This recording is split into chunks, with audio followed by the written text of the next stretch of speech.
We all know someone like this. They call you, but not to ask how you are. They call to unload their problems or to ask for a favor. The conversation is a monologue, a stream of their own needs and complaints. You listen, you offer what you can, and just as you're about to speak, they say, "Thanks, gotta go," and hang up. You're left feeling more like a service provider than a friend. If we are truly honest with ourselves, isn't that how we often treat God in prayer? It's a difficult question, but one we must ask.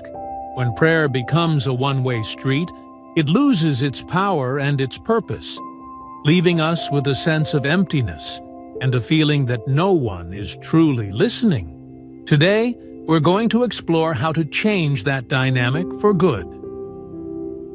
In this journey, many of us stumble into 4 familiar traps. The first is when prayer becomes dry and stale. It feels like chewing on an old, tasteless bagel. The act is there, the motions are correct, but there is no flavor, no life, no spiritual nourishment. We finish and feel just as hungry as when we began.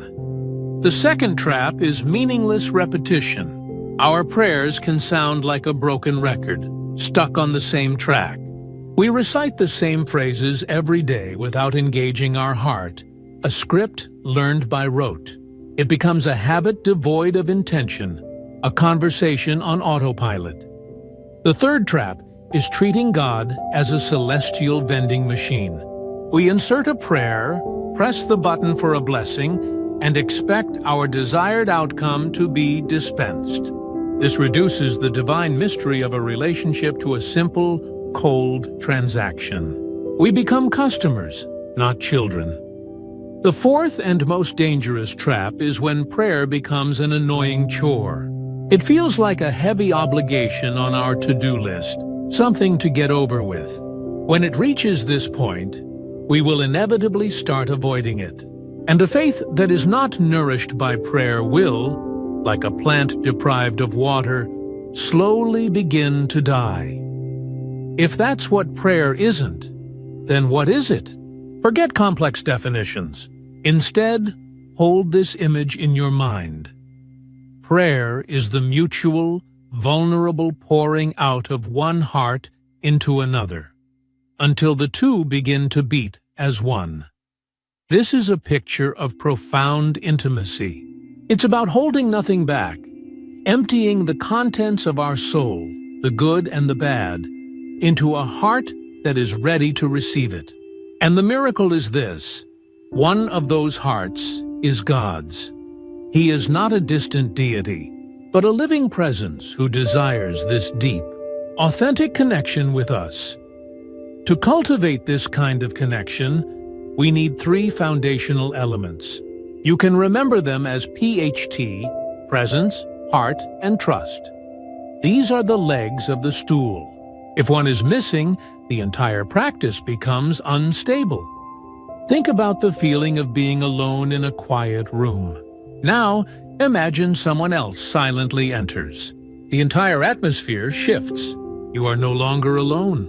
There is another presence with you. This simple awareness is the absolute starting point of authentic prayer. It's the conscious choice to acknowledge that we are not speaking into an empty void. We are addressing a living God who is already in the room with us, listening intently. There is a transformative truth about prayer. God hears our hearts, not our words. Let that sink in. It frees us from the pressure of finding the perfect phrases or sounding eloquent. God is not interested in our prose. He is interested in our passion, our pain, our hopes. The most powerful language we can use is the raw, unfiltered language of our own heart. And this communication flows both ways. We must also learn to listen with our hearts. God's replies rarely come as a booming voice. They come as subtle movements in our soul, quiet nudges, gentle inspirations, or sudden moments of profound clarity. To recognize these is to learn the language of God.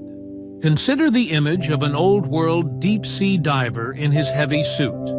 His very life depends entirely on the person in the boat above, the one faithfully pumping air down to him. He must have absolute radical trust for his next breath. This is a picture of the trust we are called to have in God. But our situation is infinitely better, because the one we trust is not just another person. We are placing our lives in the hands of the God who created the stars, the God who knows our deepest sorrows and greatest joys. He is the one who knows every hair on our head. We can safely entrust our entire being to a love that is so vast and so personal. Effective prayer begins with preparation. A powerful principle to remember is this: the degree to which we make ourselves present to God is the degree to which He will reveal His presence to us. Start by finding a quiet space, free from distractions. Sit in a comfortable but alert posture. Place your feet on the ground to feel centered, and rest your hands on your lap with palms facing up. This physical posture of openness sends a message to our soul that it is safe to be receptive. This external stillness helps us find the internal stillness we seek, the inner room of our heart, where we can shut the door on the world and be alone with God. Let's begin with a simple exercise. Close your eyes. Take a moment to notice the chaos in your mind and the tension in your body. Don't judge it. Just notice it. Now visualize all of this stress, worry, and noise gathering in the center of your chest as a thick gray smoke. Take a long, slow breath in. As you exhale, imagine that cloud of smoke leaving your body, carrying the tension with it. Continue to breathe deeply and intentionally. With each exhale, feel yourself becoming lighter and clearer. Don't rush this step. Give yourself permission to release what weighs you down. Next, gently allow the world around you to fade away. Picture the room dissolving, the sounds disappearing, until there is nothing left but the quiet, peaceful space of your own heart. From this place of stillness, invite God in. Don't strain to feel something. Simply know and trust that He is with you. Rest in that silent, shared presence. You can remain in this silence for as long as you wish, as this itself is a beautiful prayer. However, when you feel ready to speak, a simple structure can prevent you from falling back into old habits. Begin with simple honesty. Lord, I'm sorry for... This isn't about groveling in guilt, but about clearing the air. Ask Him to show you any attitudes or actions that have created a barrier between you and Him. And as you do, let go of any image of a distant, angry God. Instead, see the Father from the parable of the prodigal son, who runs with open arms to welcome you home. After tending to your own heart, expand your focus outward. Pray for others. Pray for your family, your friends, and even your enemies. Think of the sick, the lonely, the grieving, and those who have lost hope. Hold the pain of the world in your heart and lift it up to God. In doing so, you partner with His love for all of humanity. Finally, bring your own needs before Him. Speak as you would to a trusted friend. Tell Him your fears, your anxieties, your needs, and your secret dreams. The more you bring your fears into His light, the smaller they become. As you share your desires, ask for discernment between what you want and what your soul truly needs. A prayer of profound trust is, Father, if this desire is from you, please fulfill it. If not, please remove it from my heart. Now, shift your focus to gratitude. This is perhaps the most transformative part of prayer. Intentionally look back over your day or week and identify the hidden blessings, the small moments of joy, the unexpected graces. Voice your thanks for each one. Gratitude opens our eyes to see God's hand at work all around us. Conclude your prayer with a simple, powerful declaration of faith. Something as simple as, "Lord, I know you can do all things. I trust you."